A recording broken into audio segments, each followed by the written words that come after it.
How to add payment cards to Google Wallet. So let's get started. First of all, launch Google Wallet.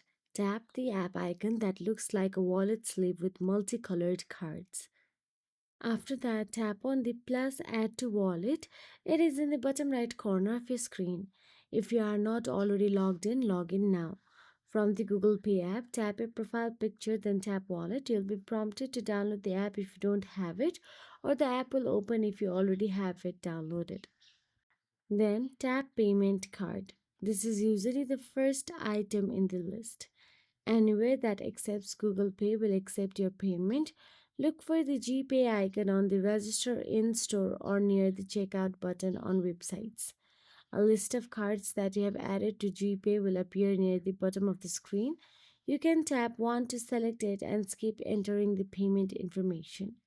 If the card does not show up at the bottom of your screen, tap New Credit or Debit Card. Line up your phone and card.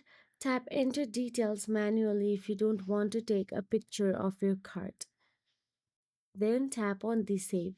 That card is now added to your Google Wallet so you can use it for Google Pay. If you found this video helpful, please like, share and subscribe our channel, and thank you so much for watching.